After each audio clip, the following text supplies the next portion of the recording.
Bonsoir et bienvenue dans Le Club Le Figaroïdé, votre émission de débat du Figaro TV. Avec mes invités ce soir, nous allons aborder une question de société cruciale, les jeunes et leur sexualité. Face à l'explosion des violences sexuelles qui touchent les enfants, mais aussi à celle de la pornographie à laquelle sont confrontés de plus en plus les mineurs, est-il nécessaire de parler de ces sujets à l'école? Est-il nécessaire d'éduquer les jeunes à la sexualité? Ou bien faut-il laisser ces débats intimes à la sphère familiale? Certains estiment que l'éducation sexuelle n'est pas assez appliquée. D'autres, au contraire, pensent que l'État fait trop intrusion dans la vie intime et familiale. Eh bien, nous allons en débattre avec mes invités ce soir, le professeur Israël Nizan, la présidente de SOS Éducation Sophie Audugé et le pédopsychiatre Maurice Berger. Bienvenue dans le club Le Figaroïdé.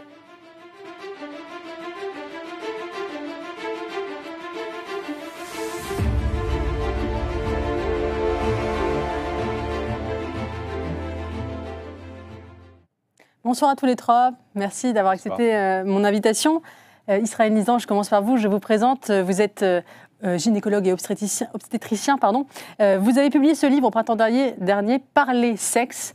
Comment informer nos ados? Alors vous êtes visiblement pour l'éducation sexuelle.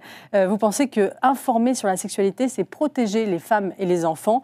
Et vous plaidez pour une approche dépassionnée et non militante de l'éducation à la sexualité. Vous nous expliquerez pourquoi.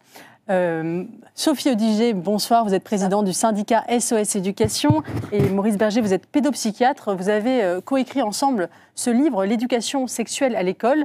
Vous, au contraire, vous vous opposez à toute forme d'éducation sexuelle dispensée dans le cadre scolaire. Vous estimez que ce n'est pas le rôle de l'éducation nationale d'éduquer nos enfants à la sexualité et que ça doit rester le privilège des familles et que la sexualisation précoce des enfants constitue un danger. Alors j'aimerais débuter ce débat par l'avis du Conseil économique, social et environnemental qui, mardi dernier, a jugé dans un avis important de diffuser l'éducation à la vie affective, relationnelle et sexuelle dans tous les milieux fréquentés par les jeunes, alors que les programmes scolaires en ce sens sont en suspens. Je rappelle que depuis 2001, une éducation sexuelle est prévue à l'école, mais que certaines associations jugent qu'elle n'est pas assez appliquée. Alors j'aimerais commencer par vous, professeur Israël Nizan, et vous demander, selon vous, quel est l'état des lieux aujourd'hui en France de cette éducation sexuelle? Est-ce qu'elle est trop mise en place ou pas assez? Elle est moins bien mise en place que dans la plupart des pays d'Europe. J'en veux pour preuve le nombre incroyable d'IVG chez les mineurs. Est-ce que les Françaises de moins de 18 ans sont plus bêtes que les Suisses, les Hollandaises, les Allemandes? La réponse est non, mais pourtant, il y a 3 fois plus d'IVG chez les mineurs chez nous que chez nos voisins. Est-ce qu'on peut s'en enorgueillir? Il y a 90 000 IVG chez les moins de 24 ans, 15 000 chez les moins de 18 ans. Pour moi, c'est une catastrophe. Que les jeunes femmes aient recours à l'IVG et puissent y avoir recours, oui, c'est mieux que de ne pas y avoir recours. Mais il y a aussi des pays où on empêche les femmes d'apprendre à lire. Pour moi, apprendre à des jeunes ados à dire non, apprendre ce qu'est la sexualité, apprendre à tout le monde comment traverser la rue sans se faire renverser, ça a du sens. Alors, est-ce que ça peut être la famille? Est-ce que ce n'est qu'une affaire de famille? Oui, la famille a un rôle fondamental. D'ailleurs, quand ce rôle d'apprentissage de la morale n'a pas été fait dans l'enfance, c'est trop tard pour le faire à l'école. La famille est là pour apprendre le respect de soi, le respect de l'autre. Si ça n'a pas été fait, on ne peut plus rien faire en aval. Mais après, lorsque l'enfant, l'ado, rentre en période de génitalité, lorsque son regard se tourne vers des objets sexuels secondaires, que ne sont plus les parents, alors les parents sont mis de côté. L'ado se ferme sur les questions sexuelles. Je l'ai vécu avec mes enfants, je le revois avec mes petits-enfants. Et quand on cherche, en tant que parent, à aborder ces questions, on est mis hors du jeu pour des raisons qu'on peut exprimer d'ailleurs. Mais je pense que ce n'est plus une affaire de famille au-delà de 13 ans.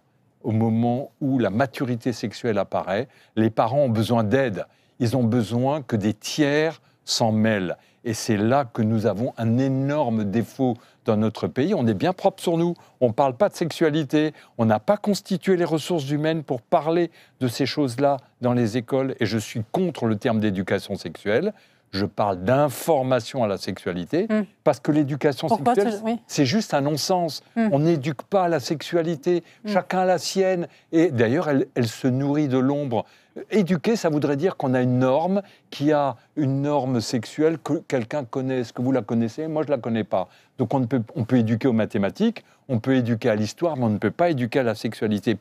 Arrêtons de parler d'éducation sexuelle, parlons d'information à la sexualité, parce que ça protège en premier lieu les filles. Je n'ai jamais vu un garçon faire la démarche difficile d'aller faire une IVG sans que ses parents le sachent. Et donc ce sont les femmes qui payent l'addition du non-respect de la loi de la France de 2001, respect qui permettrait à tout le monde d'avoir une éducation au moment où on en a besoin, d'avoir des informations. On a appris à nos enfants à traverser la rue sans se faire renverser, on ne leur apprend pas à entrer en sexualité. En d'autres termes, nous n'éduquons pas nos enfants. Rassurez-vous, la pornographie le fait à notre place. On va parler ensuite de la pornographie. Merci beaucoup pour cette introduction. Sophie Audugé, comment vous réagissez à ce que vient de dire le professeur Nizan? Est-ce que vous jugez qu'en France, on n'en fait pas assez? Alors, je pense que justement, c'est très... Merci de nous avoir conviés ensemble. Justement, ce débat est très, on va dire, politique aujourd'hui. Alors qu'on voit bien que nous partageons l'essentiel, enfin, je crois que Maurice Berger pourra le dire également, nous partageons le fait de réfuter le terme d'éducation à la sexualité. Nous adoptons, comme vous, la nécessité d'une information sur la sexualité, notamment préventive, mais pas que, bien sûr, sur les grands sujets que vous évoquez dans votre livre, que nous traitons également dans le nôtre, avec beaucoup de points en commun avec votre façon de voir les choses. Ce que nous avons voulu faire, nous, c'est dire qu'il n'y a pas de besoin pour l'enfant, pour grandir, d'une information sur le réel sexuel adulte avant l'âge de l'adolescence, c'est-à-dire avant 12 ans, ce que partage le professeur Nizan avec nous. Or, aujourd'hui, l'éducation nationale et un certain nombre de lobbies très infiltrés souhaitent qu'une éducation du registre sexuel adulte soit faite à des enfants qui, tout d'abord, n'ont pas besoin pour grandir, mais surtout ont besoin d'avoir une vision fantasmatique qu'un réel sexuel va venir confronter et dont on va empêcher quelque part un développement psychique sur la sexualité. Et c'est pour ça qu'on distingue, nous également, dans notre travail, deux grandes étapes, l'avant 12-13 ans. On peut jouer sur les âges, mais enfin bon, c'est l'avant-adolescence et ensuite l'après-adolescence, où on considère qu'il est du rôle de la famille de faire la prévention relative aux violences, évidemment de la partie intime des enfants, et ça c'est le rôle qui incombe à la famille. Passé l'adolescence, on est effectivement dans un autre registre. Le jeune n'a pas envie et les parents n'ont pas leur place dans l'émergence de la sexualité adolescente. Et à ce titre-là, il y a d'autres besoins dont l'école peut prendre sa part, effectivement. Je rappelle que de l'école maternelle au CE2, il est question d'une éducation à la vie affective et relationnelle, et que normalement la sexualité s'ajoute à partir du CM1. Pour vous, c'est déjà trop tôt le CM1? Alors, dans les contenus, ce n'est pas ce qui est prévu. Alors, on aura l'occasion d'en reparler, mais comme vous le savez, des programmes sont actuellement pour parler, discussion, prêts à être publiés. On n'a pour l'instant que des projets de programmes que nous avons étudiés. Dans ces projets de programmes, il est clairement présenté le registre de la sexualité adulte. Il est clairement prononcé les termes de la sexualité adulte qui ne correspondent pas aux termes qui sont utilisés par les enfants. Et puis, à quel âge? Dès 6-7 ans, on a même des exemples de termes de sexualité adulte prononcés auprès de classes de maternelle. Donc ça, effectivement, ce sont des faits réels, c'est une situation réelle à laquelle nous, on s'oppose avec vigueur, parce qu'elle est contraire à l'intérêt de l'enfant et dangereuse. Voilà. Et si on a fait ce travail-là, c'est parce que des situations réelles et concrètes, nous en avons eu un certain nombre qui nous ont cité beaucoup dans et Maurice Berger a fait un travail il y a déjà en 2017-2018 à ce sujet. Maurice Berger, pourquoi selon vous c'est problématique, une éducation à la sexualité qui interviendrait trop jeune? Oui, quand vous dites que nous y sommes opposés, vous y allez vite. C'est-à-dire qu'on pense que ça a toute sa place à l'adolescence, mais que comme c'est fait en primaire, parce qu'il y a le programme et puis il y a tout ce qui s'infiltre. Quand on lit à l'âge de 4 ans le livre Zizi et Zézette à un enfant, à une fillette, et qu'on lui dit « si tu te caresses à tel endroit, tu verras, ça te détend pendant ta sieste », d'accord, c'est pas dans le programme. C'est un cas que vous relevez dans le livre, dans une école publique. C'est un parmi d'autres. Moi, alors, je pense que pour comprendre où on en est là, il faut faire un petit historique. Sinon, on ne peut pas comprendre. Jusqu'à peu près 2012-2013, on avait su raison garder. C'est-à-dire qu'il y avait effectivement l'information au niveau des adolescents sur tout ce que vous écrivez, c'est-à-dire les risques de grossesse, le droit à l'IVG, les maladies sexuellement transmissibles, la pornographie, le respect garçon-fille, etc. Et on n'a jamais eu de problème. Enfin, moi, comme pédopsychiatre, je n'ai pas eu d'écho négatif. Et au niveau primaire, on avait ce qu'on appelle la prévention, c'est-à-dire des séances avec des petits films, Mon corps est à moi, etc., qui ne parlaient pas en termes de sexualité, mais qui indiquaient à un enfant quand il y avait une situation où il se sentait mal à l'aise avec un adulte, certaines formes de contact, etc. Et en fait, ce n'était pas de la prévention, c'était des séances de révélation, c'était presque dans chaque classe. Un enfant, soit en mettant dans la boîte à lettres un mot, soit il en parlait à ses copains, etc. On avait une révélation d'inceste. Bon, ça, c'était ce qui se passait bien. Et puis, à partir de 2013-2015, et c'est le programme actuel, 2017-2030, on a été pris dans un mouvement idéologique énorme, dont le Conseil économique, social, etc., fait pleinement partie au niveau idéologique. Et on voit, il se passe quelque chose, c'est-à-dire qu'un certain nombre de mouvements veulent utiliser l'enfant pour modifier leur conception de la société. Donc ça va jusque-là. Alors, je vais donner un exemple. Dans le CESE, il parle que de rapport de domination. Donc, il faut se servir de l'éducation à la sexualité pour mettre fin au patriarcat, au rapport de domination. On a, au niveau, au niveau LGBT, j'ai été contacté par un monsieur, d'ailleurs très, très gentil avec moi, me disant que j'étais dépassé et que maintenant, c'est sur son site Internet, et qu'il fallait permettre aux enfants très tôt de réaliser toutes les formes de sexualité qu'ils pourraient utiliser. C'est-à-dire, comme ils disent, ouvrir tous les possibles. Donc, pour enfants, parler de hétérosexualité, homoparentalité, bi, transgenre, etc. Et puis, il y a le mouvement de couper l'enfant de ce qu'on appelle le déterminisme familial. C'est Vincent Payon qui dit qu'il faut arracher l'enfant à son déterminisme familial, c'est-à-dire très tôt couper l'identification au père et à la mère pour proposer d'autres modèles. Et le fond de tout cela, ça a été l'OMS. Donc l'OMS a été infiltrée par des lobbies qui ont une valence, si je puis dire, pédophile. Pédophile, également. Ah, pédophile.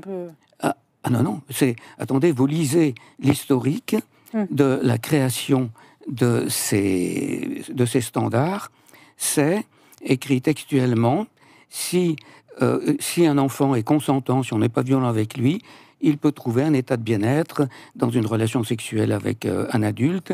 Et il y a le fameux tableau où, soi-disant, on montre que des enfants, à partir de 5 mois, peuvent avoir des orgasmes.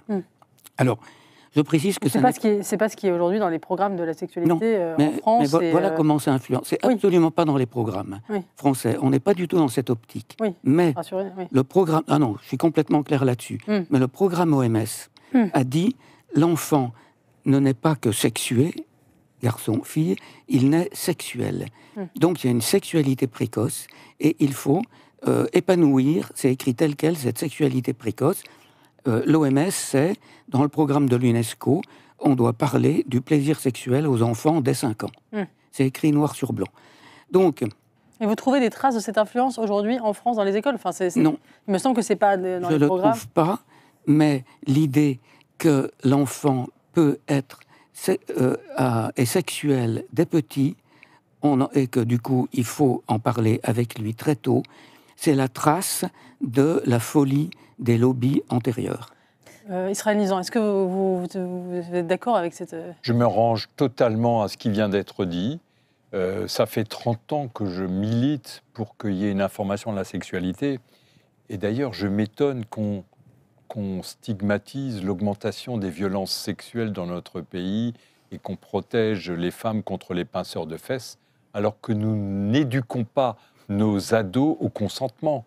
Je vois des histoires incroyables de viols chez des 16 ans. C'est normal qu'on les violait. Elle avait une mini-jupe, ça veut dire qu'elle en avait envie, non? Le consentement n'est pas enseigné. Et de fait, quand je demande aux jeunes « Pourquoi vous regardez autant de films pornographiques ?» ils me répondent « On veut voir ce que les meufs, elles aiment. » Et la pornographie répond. Elle répond qu'une fille qui dit non, en fait, ça veut dire oui. Et que d'ailleurs, si on est bien viril avec elle, elle remerciera qu'on l'ait forcée. Les plus virils se servent des objets qui décorent les rues. Ils s'en servent d'autant plus qu'ils sont bien virils. Donc, pour moi, nous n'avons pas appris le consentement à nos jeunes. Nous salissons l'image des femmes dans l'esprit de nos ados. Et il n'y a que ça qui existe. Je suis pour l'interdiction de la pornographie chez les mineurs. Et il y a des moyens. Qu'on ne me dise pas qu'il n'y a pas de moyens. On va y revenir sur la pornographie. Je suis pour l'information à la sexualité à partir des classes de 4e ou de 3e. Et je suis également pour « touche pas à mon corps est à moi » au CP, parce que je suis dévasté par les femmes qui me disent « j'ai subi des abus sexuels ». Une femme sur 10 à 2 femmes sur 10, quand on regarde les statistiques de l'Europe, 20% des jeunes, garçons et filles d'ailleurs, subissent des abus sexuels, et je ne vous dis pas les conséquences médicales de ça, à vie. Donc, on en a 3 fois plus que nos voisins, qui, eux, vont dans les CP et disent « touche pas à mon corps, ton corps est à toi, on n'a pas le droit de te laver entre les fesses quand on te donne le bain », parce qu'un enfant de 6 ans ne sait pas que son corps est à lui, il a l'impression qu'il appartient à ses parents, et les abus sexuels, c'est essentiellement en intrafamilial.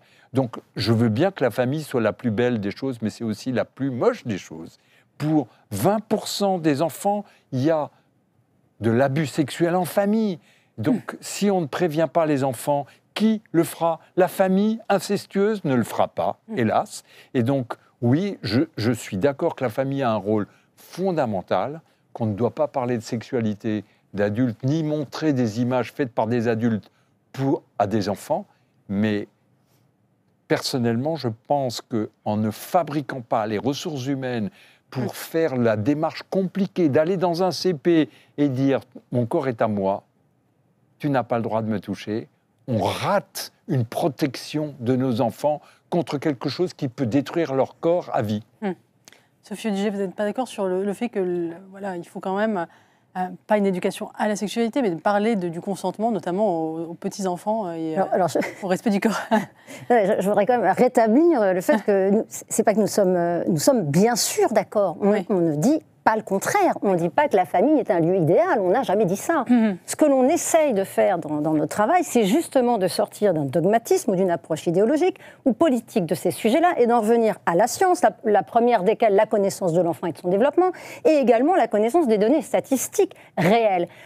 Vous demandiez un exemple d'infiltration de cette idéologie qui est celle d'une sexualité infantile dans les programmes. Je peux vous lire par exemple une phrase du projet de programme où vous allez voir qu'elle s'infiltre de manière pernicieuse, mais qu'elle y est quand même, et notamment sur cette question du consentement.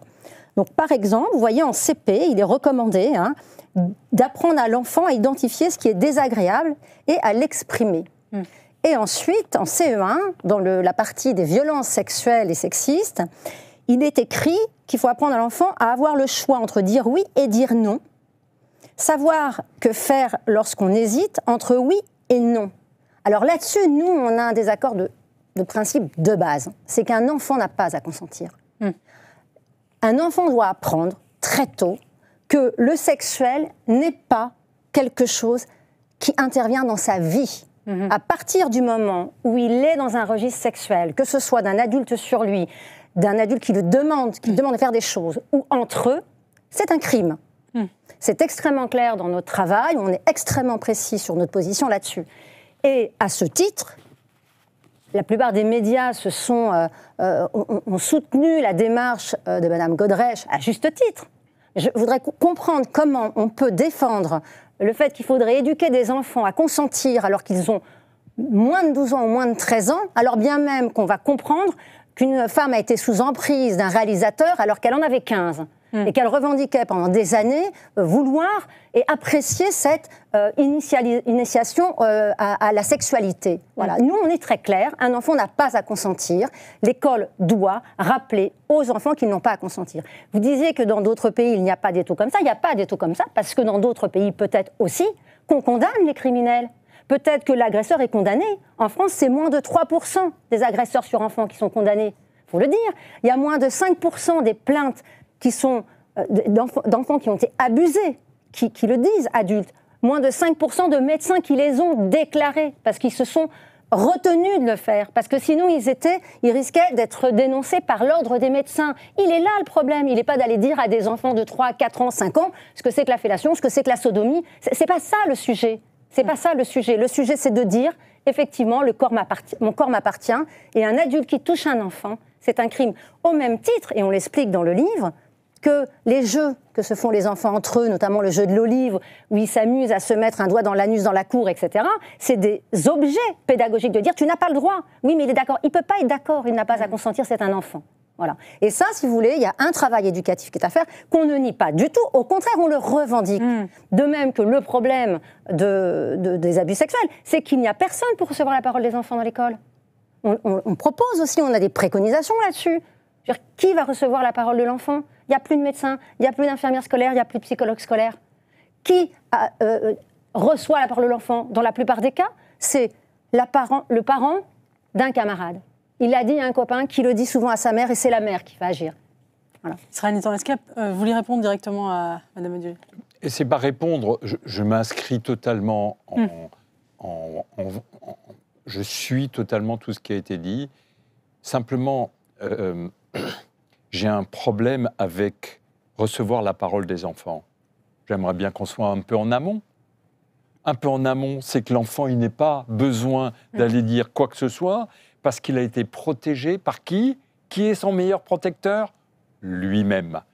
Et apprendre à un enfant que son corps est à lui, qu'on n'a pas le droit de le toucher, qu'on n'a pas le droit de le caresser, qu'on n'a pas le droit de lui demander quoi que ce soit. Je ne parle pas de consentement. Et en fait, j'ai jamais pu le faire. Je suis allé voir mes copains directeurs d'école dans ma ville, et je leur ai dit, tu sais quoi, on fait un fou ado depuis longtemps, en classe de 4e et 3e. Je te propose que mon équipe intervienne dans ton école à titre expérimental pour faire des séances « Touche pas à mon corps est à moi » au CP. « Oh, Nisand, tu vas soulever la vase des familles. Je n'ai pas de consigne pour ça. Il n'y a pas d'obligation pour les directeurs d'école de s'occuper de ça. Notre pays est un vieux pays d'inceste. Je suis désolé de le dire. Et on a une tolérance à l'égard de l'inceste qui me heurte, qui me blesse. Donc, aller dire à un enfant que c'est un crime, je préfère dire à un enfant, être en amont de ça, qu'il n'ait pas besoin d'aller ni consentir ni pas consentir. Je suis d'accord avec vous, il n'est pas question de sexualité avec un enfant. Mais quand on est à 20% de personnes qui ont subi des abus sexuels dans l'enfance, avec les conséquences que je pourrais vous lister, mais vous n'imaginez pas, eh bien, je crois qu'on ne peut pas être content de nos résultats et dire, surtout ne parlez pas de ça à nos enfants. Si, il faut en parler, comment ? Est-ce qu'il n'y a pas un effet de génération aussi ? C'est-à-dire qu'il y a eu aussi une période de libération sexuelle absolue, qui peut-être d'ailleurs a touché une sexualisation de l'enfance, c'est-à-dire qu'on s'est dit, dans les années 70, finalement tout est permis, on a un peu aboli toutes les limites, toutes les frontières, y compris celles auprès de l'enfance. On se souvient des pétitions en faveur de la pédophilie dans les années 70. Est-ce qu'aujourd'hui on n'est pas en train de revenir par un retour de balancier à quelque chose de plus normé, avec davantage d'interdits ? Est-ce qu'on n'assiste pas à ce retour de balancier aussi ? Quand je regarde les pathologies de femmes en particulier, mais d'hommes également, qui sont reliées de plus en plus aux gestes d'abus sexuels, je peux vous dire qu'elles n'ont pas changé en fréquence. Et donc, rien que par cet indicateur-là, je sais que la perversion de certains adultes qui eux-mêmes souvent ont déjà été incestés et qui ont une fixette sur la sexualité infantile parce qu'eux ont déjà été blessés, cette perversion a toujours existé avec la même intensité. C'est vrai qu'on n'est pas le pays qui punit le mieux ce genre de choses, mais plutôt que de punir, je préfère prévenir. Maurice Berger, vous vouliez réagir à ce que vient de dire le professeur Nisand ? Quand des étudiants arrivaient dans mon service, la première chose que je leur disais, c'est « Sachez que les enfants sont des proies sexuelles ». Donc ils étaient un peu étonnés. Et puis après, on voyait les dossiers qui arrivaient. Donc ça, je ne crois pas que ce soit la vague 70-80. Non. Ça a toujours été comme ça. Voilà. Il n'y a pas plus, c'est pas bon. Je voudrais quand même qu'on parle d'un fait quand même qui est une nouveauté, enfin en tout cas une nouveauté. Ça a toujours existé, mais c'est aujourd'hui en train d'exploser, c'est la question de la pornographie. Vous en avez parlé au début de l'émission, vous avez dit que vous étiez pour l'interdiction de la pornographie. J'aimerais que vous nous fassiez juste peut-être un état des lieux de l'usage de la pornographie chez les jeunes aujourd'hui. Est-ce que là, il y a quelque chose qui a changé? Est-ce qu'il y a des pratiques de plus en plus précoces, de plus en plus massives? Et en quoi est-ce un fléau? Ça a changé gravement.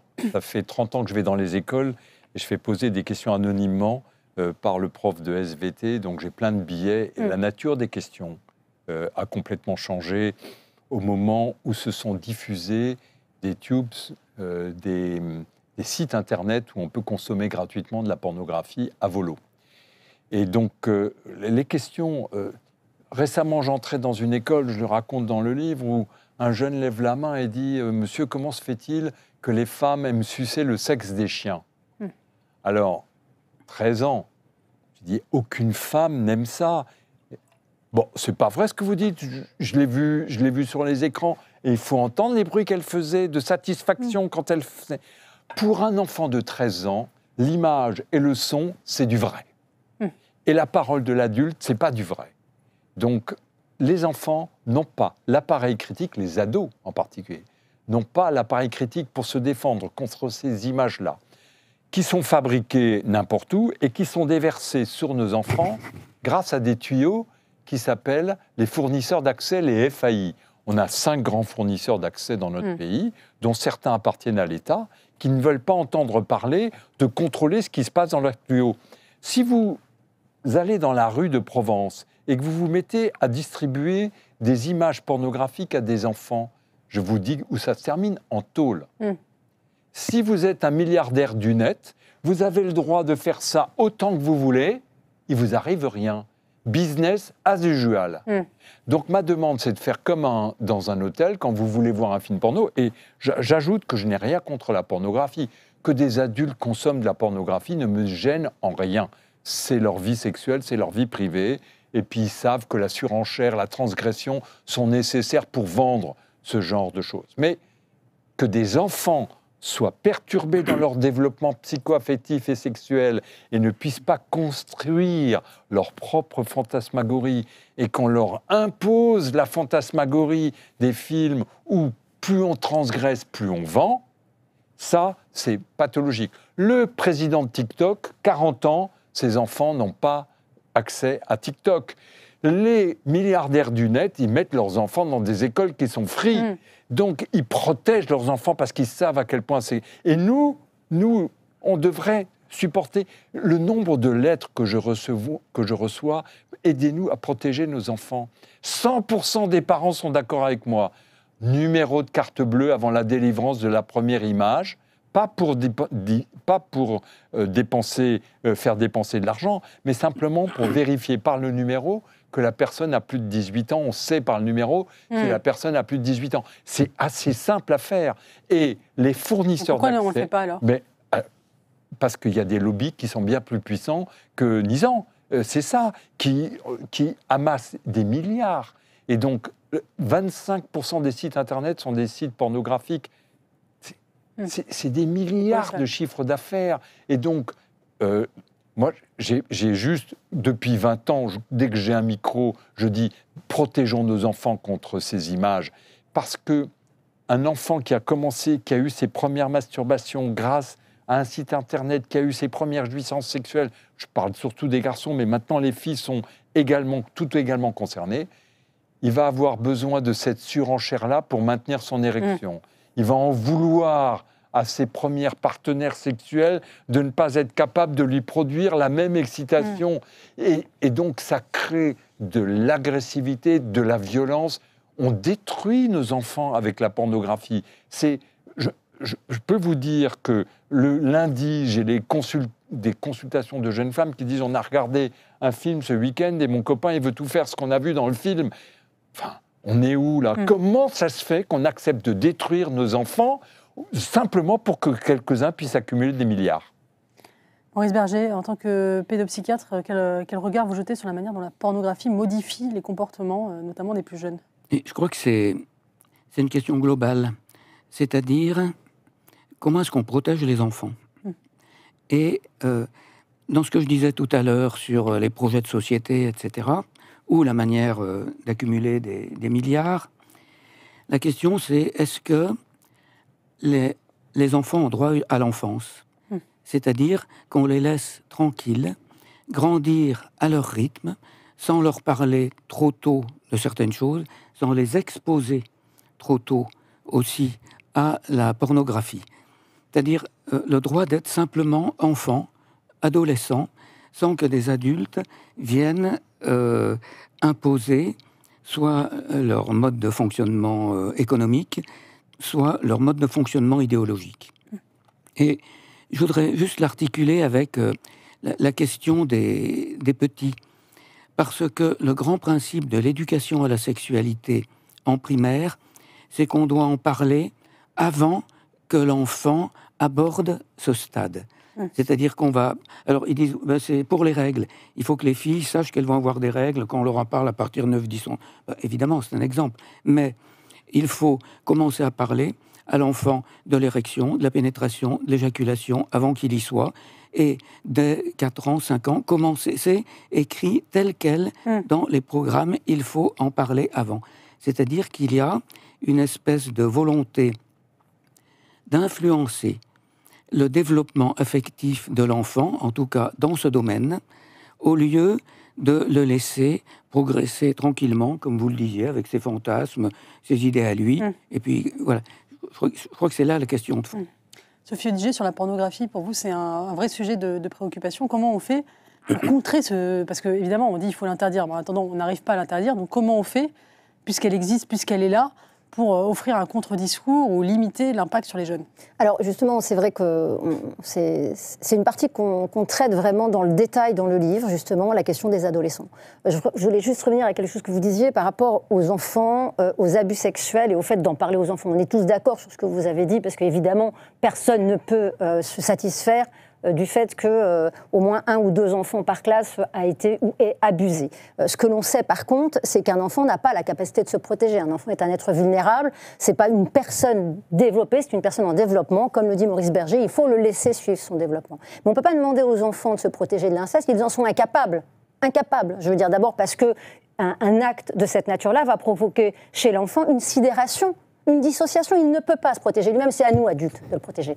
Et c'est pareil pour la pornographie. La pornographie, on ne peut pas demander aux jeunes de gérer eux-mêmes des contenus d'une violence inouïe, dont on connaît l'impact dans la vie sexuelle des jeunes. On a des chiffres très précis aujourd'hui, c'est pas quelque chose qu'on ne connaît pas. Donc bien sûr qu'il faut imposer au moins une carte bancaire. Nous, on a même dit qu'il faut un ticket d'entrée à 100 €, parce que autant un parent ne verra peut-être pas son enfant inscrire la carte bancaire parce qu'il lui a peut-être déjà donné le code pour 2 ou 3 petits achats à 3, 4, 5 €, mais à 100 €, je peux vous dire que tous les parents vont se rendre compte qu'on a utilisé la carte bleue pour 100 €. Et je pense que 100 €, c'est pas trop peu pour protéger un enfant. Ce qu'on sait aujourd'hui, c'est que les enfants ont un téléphone à 7 ans, en moyenne, hein, voilà, qu'à 9 ans, ils vont être en contact avec des premières images pornographiques, accidentellement principalement, qu'ensuite, on va avoir une consommation quasi addictive de la majorité des 13 ans, 13, 14, 15 ans, hein, c'est-à-dire plusieurs fois par jour, etc., que ces contenus sont extrêmement trash. Ça veut dire quoi? C'est-à-dire que la pornographie présente des contenus qui représentent un délit et un crime dans la société. C'est-à-dire qu'on laisse prospérer des contenus qui sont des crimes, souvent sur des enfants. C'est-à-dire que la pornographie, c'est souvent sur des enfants. C'est également, évidemment, adulte entre adultes, avec des objets d'une violence inouïe. Hein, on est dans du sadomasochisme, etc. Domination des femmes aussi. Alors, évidemment, c'est-à-dire qu'on est dans ce qu'on appelle le mythe du viol, c'est-à-dire elle dit non, mais elle le veut. Voilà. Alors, ce qu'on constate, c'est que les filles regardent du porno aussi très tôt maintenant. De plus en plus. C'est quasiment acquis. Hein, c'est-à-dire qu'en 3e, quasiment, toutes les filles ont déjà consommé du porno violent. Alors, ça fait quoi? Ça veut dire que ça fait qu'elles ont 4 fois plus de risques d'accepter des pratiques violentes. Aujourd'hui, les 15-18 ans, 17% des garçons de 15-18 ans ont déjà soit étouffé leur petite copine, soit ils l'ont giflé dans une relation sexuelle. Donc, je crois que là-dessus, qu'est-ce que vous voulez aller dire à des jeunes? Vous voulez aller dire à des jeunes, écoutez, de toute façon, toutes les interventions qu'on fera, quelque intervention que vous puissiez faire ou qu'on puisse faire, on ne sera jamais au niveau de la pornographie en termes de violence et en termes de trash. Ce qu'on sait aujourd'hui, c'est qu'il y a des phénomènes qui accompagnent la consommation de pornographie, notamment la baisse de l'empathie, notamment des mécanismes qui sont liés aux neurones miroirs qui vont faire que, évidemment, qu'on n'a plus le rapport avec la violence, le consentement n'est plus un sujet, ils ne sont plus là-dedans non plus. Et puis, on a un phénomène addictif qui est lié aux drogues, c'est-à-dire qu'on a du contenu toujours nouveau, très rapide et de plus en plus important, ce qui fait qu'aujourd'hui, vous confirmerez sans doute, les gynécologues se retrouvent avec des jeunes de 16 ans qui ont des troubles érectiles, ce qu'ils n'avaient jamais vu, en pleine poussée testostérone et des hormones. Et pour les filles, elles vont avoir des nouvelles pathologies de vaginisme notamment qu'on ne voyait pas, ne serait-ce qu'il y a 10 ans. Donc ces conséquences, elles sont concrètes, factuelles, et effectivement, ce sont les femmes principalement, mais aussi les jeunes garçons qui en payent les conséquences. On a 2 lois qu'on n'applique pas. Vous me direz, il y en a d'autres qu'on n'applique pas. Mais la protection des mineurs, ou on l'applique, ou on l'abroge. Mais on ne reste pas dans la situation actuelle. Et l'éducation à la vie affective, ou on l'applique, ou on l'abroge. Si elle est juste là pour décorer les étagères du ministre de l'Éducation nationale, elle ne sert à rien. J'ai interrogé les marchands de porno. Je leur ai demandé comment se fait-il que vous mettez des amorces gratuites qui durent 3 minutes avec le résumé des images les plus trash. Eh bien, c'est une technique commerciale qui permet d'appâter le chaland. Et ils ont calculé que s'il y a 0,01% d'achats après avoir vu l'amorce gratuite, c'est des centaines de millions de dollars de bénéfices. Donc, les amorces gratuites vont continuer parce que c'est le modèle économique. Et moi, je demande qu'il n'y ait plus d'amorces gratuites ou qu'elles ne soient pas accessibles gratuitement. Car vous pouvez consommer gratuitement de la pornographie pendant des heures et des heures chaque jour, et chaque jour de nouveaux documents. Donc, les jeunes entrent dans une fascination. Ils sont fascinés comme une mouche devant de la lumière. Ils sont en même temps excités sexuellement et ils sont choqués au sens de traumatisme. Ces 3 affects donnent l'addiction. C'est-à-dire qu'ils rentrent à la maison, ils se jettent sur l'ordinateur, ils en consomment 3 heures par jour à 10 ans. Et donc, comment voulez-vous que ça n'ait pas d'effet ? Il y a un auteur, un sociologue canadien qui s'appelle Poulain, qui a exposé une trentaine d'adultes de la trentaine. Il leur a fait remplir un questionnaire pour mesurer leur appétence à la pédophilie. 1% des adultes de 30 ans ont, et déclarent, quand c'est anonyme et qu'on ne sait pas qui aura rempli, une appétence à la pédophilie. Il leur fait regarder une demi-heure de films de pédopornographie et refait le même questionnaire après, 8%. Qu'on ne me dise pas que ça n'influence pas les pratiques sexuelles. C'est complètement démontré et publié. Donc, le fait de tolérer ce qui se passe actuellement, c'est accepter la pédophilie qui augmente dans notre pays. C'est accepter que l'inceste, qui est bien sûr une star dans les films pornographiques, parce qu'il n'y a rien de plus transgressif que de montrer de l'inceste, eh bien on en montre, qu'à cela ne tienne. Donc, pour moi, dire que tout ceci, et les marchands de pornographie disent « mais ça n'a aucune influence sur les pratiques sexuelles », ben, je vais vous dire, il y a une pratique sexuelle qui n'existait pas il y a 40 ans. Nulle part, on n'en entendait pas parler, les cheveux gris, ça permet de comparer. C'est l'éjaculation faciale. Ça ne fait ni plaisir aux hommes, ni plaisir aux femmes. Mais à la pornographie, ça fait très gros plaisir, parce qu'on montre en une seule image la jouissance masculine et l'humiliation féminine. Eh bien voilà, elle y est. Qu'on ne me dise pas que ça n'influence pas les pratiques sexuelles. Pourtant, il y a une des études récentes qui ont montré une baisse de la sexualité des jeunes, notamment une baisse de la libido. Certains ont parlé même parlent aux États-Unis de récession sexuelle. Alors, est-ce que ça a un lien avec la pornographie ? Absolument. Je vois des questions désormais. Est-ce qu'on est obligé ? Oui. Est-ce des jeunes ados sont dégoûtés des images qu'ils ont vues, ils en ont vu à satiété, et la question qui leur vient, c'est est-ce qu'on est obligé? Sophie Audiger. Oui, alors il y a des études très précises sur ces questions-là qui montrent qu'effectivement, eh bien, on a une génération de jeunes qui n'arrivent plus à être excités, être en érection face à une vraie fille, parce que évidemment, ils sont entraînés, habitués. Il y a une question d'habituation également qui est très forte. Là aussi, c'est neurodéveloppemental par la pratique de ce qu'ils développent avec la pornographie, qui n'arrivent plus à avoir des relations sexuelles normales et qui préfèrent, alors, je vais vous dire très clairement, aller vers une jouissance rapide, immédiate, de chez eux, sur leur ordinateur, c'est vite fait, ils passent à autre chose. Voilà. Non, je voudrais juste dire qu'en clinique pédopsychiatrique, quand on reçoit un enfant qui a commis des actes sexuels, attouchements ou autres, sur un autre enfant, la première chose qu'on demande, c'est qu'est-ce qu'il regarde à la maison. Et alors, soit il a vu en vrai, c'est quand même pas si fréquent que ça, soit la plupart du temps, même les parents le confient, et on a le résultat là. Je voudrais qu'on aborde un dernier sujet autour des jeunes et de la sexualité, c'est la question, on en a parlé rapidement tout à l'heure, de l'orientation sexuelle et même de la question du genre et de la transition de genre, qui aujourd'hui est une question très débattue chez nos adolescents. On a de plus en plus d'adolescents qui se posent la question de leur genre, qui se disent qu'ils ne sont pas nés dans le bon corps et qui veulent changer de genre. Vous, professeur Nizan, vous avez mis en garde contre certains transactivistes qui mettent en place des discours militants auprès des jeunes. Pourquoi ça vous inquiète ?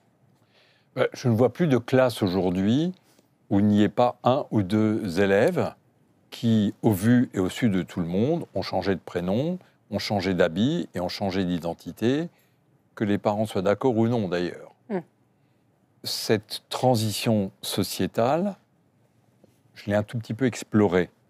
D'abord, il y a 75% de ces cas qui sont des filles vers garçons, ce qui nous donne quand même une image de ce que c'est qu'être une fille dans notre société. Les unes ont subi des abus et sont capables de le formuler. Les autres se sont fait traiter de salopes dans leur quartier. Et les troisièmes, et c'est assez intéressant, se sentent une attirance pour d'autres filles.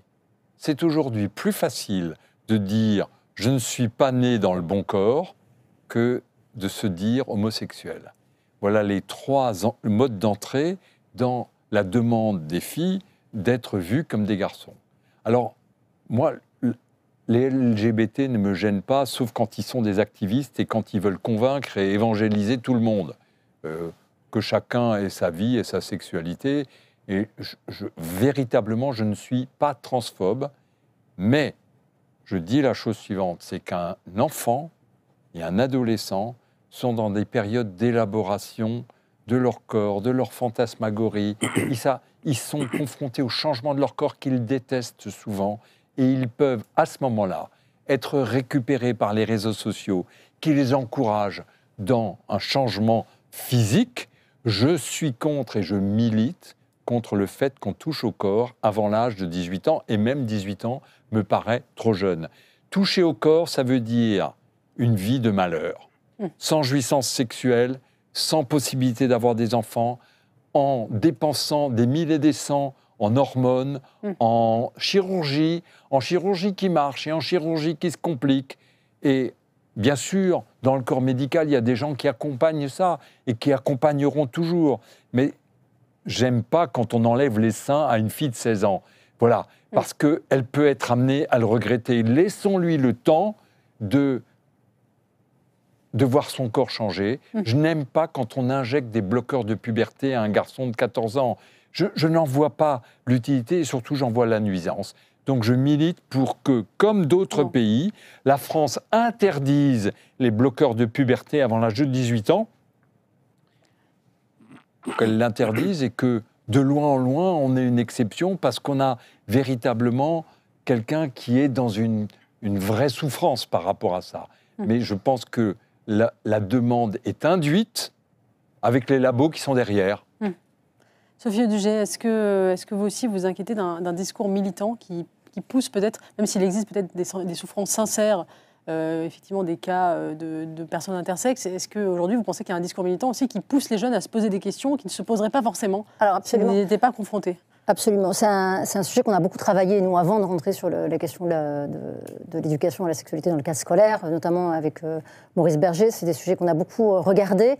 Ce qu'il faut bien avoir en tête, c'est que, d'abord, intersexe n'a rien à voir avec cette identification de l'autre genre. On est vraiment... L'intersexe, c'est une pathologie spécifique, objective, et rare. très rare, mais qui est objective et qui... on peut poser un diagnostic. On ne pose pas de diagnostic sur une dysphorie de genre. C'est bien tout le problème.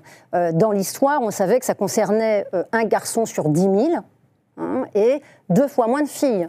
Et que ce sentiment d'incongruence psychique par rapport à son sexe de naissance, le sexe porté, si vous voulez, c'était infiniment rare, bien sûr, et c'était entre 2 et 5 ans, c'est-à-dire pile à l'âge, que d'ailleurs vous le rappelez dans votre livre aussi, où l'enfant va avoir conscience qu'il a une identité quelque part sexuée. Aujourd'hui, le profil n'est plus du tout celui-là. On est sur des jeunes filles en détresse pubertaire, 80% de jeunes filles, après l'adolescence, effectivement une très grosse majorité de jeunes qui sont autistes, énormément de jeunes filles qui sont touchées par ce qu'on appelle en fait une homophobie intériorisée, c'est-à-dire la peur d'assumer son homophobie pour soi. C'est-à-dire que la société l'accepte, mais moi je ne l'accepte pas parce qu'à l'âge de l'adolescence, je veux juste être comme tout le monde. Et je refuse de ne pas être comme tout le monde. Et ça, quelque part, aujourd'hui, la société, les réseaux sociaux lui disent, écoute, la société t'acceptera plus si tu te présentes un garçon. Donc effectivement, on voit bien ces mouvements de mode et toutes les jeunes qui rentrent dans ce processus-là, quand on les interroge, elles vont confirmer qu'elles en ont entendu parler sur les réseaux sociaux, qu'elles ne savaient pas que ça existait, etc.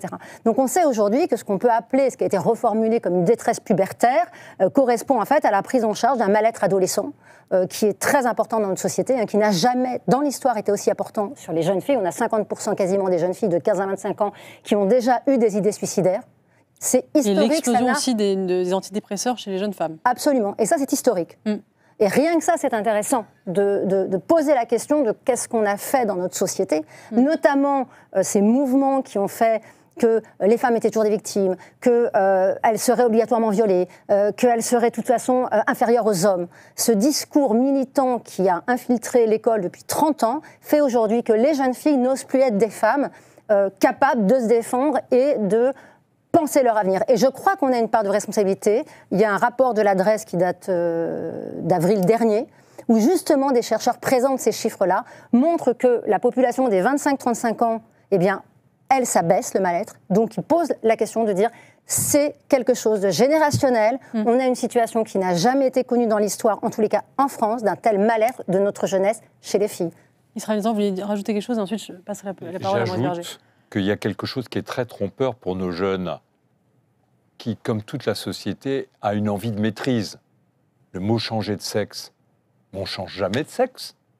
Alors récemment, dans une école, je disais, quand on déterrera votre squelette dans 300 ans, on verra de quel sexe vous étiez. On ne peut pas changer. Chaque cellule est marquée d'un poinçon.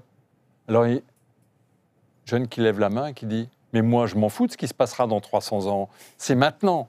Il y a 3 grands ensembles, le sexe, le genre et la sexualité. On ne peut pas changer de sexe.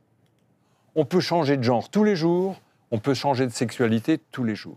Mais oublier, parce qu'on a découvert le genre, que le sexe, lui, n'est pas modifiable, c'est une vraie erreur. Et on a gavé nos enfants avec le mot « changer de sexe ». Et non, on ne changera jamais de sexe.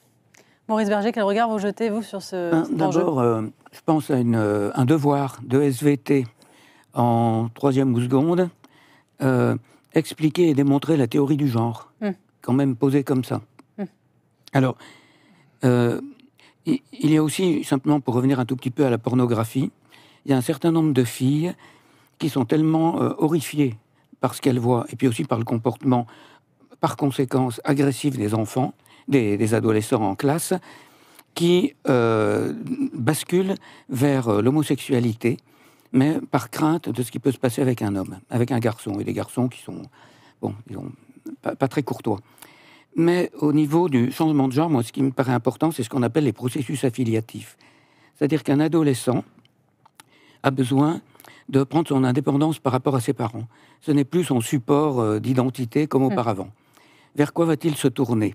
À ce moment-là, il ne va pas bien, c'est l'adolescence, des changements dans son corps. Et il y a des groupes qui lui disent « Viens avec nous, tu seras comme nous ». C'est-à-dire qu'on lui propose un autre modèle d'identification, littéralement. Et à ce moment-là, il est aspiré. Donc effectivement, on devrait interdire toute opération. Et juste un détail, hier, un collègue, chef de service en endocrinologie, m'a téléphoné. Maintenant, il n'y a plus d'entretien psychiatrique avant un changement de genre. Comme ça, on ne permet plus que les gens aient un moment de réflexion. Et depuis que l'entretien psychiatrique est supprimé, dans son service, on est passé de 25 à 400 demandes de changement de genre en endocrinologie, parce qu'on a supprimé le temps de la réflexion. Écoutez, merci beaucoup. On va conclure sur ces mots. Merci à tous les trois pour ce débat passionnant. Je rappelle le titre de vos livres, donc Sophie Audugé et Maurice Berger, L'éducation sexuelle à l'école, et Israël Nisand, Parler sexe, comment informer nos ados, qui sont tous les deux très documentés. Vous avez c'est beaucoup nourri de conversations, notamment avec les adolescents, et c'est tout à fait éclairant sur notre société. Merci à tous d'avoir suivi ce club Le Figaroïdé. Je vous donne rendez-vous la semaine prochaine. On traitera un sujet qui n'est pas très éloigné de celui-ci, puisque nous parlerons de MeToo, du phénomène MeToo. Va-t-on trop loin dans ce phénomène MeToo? Mon invité sera Caroline Fourest. À la semaine prochaine. Au revoir.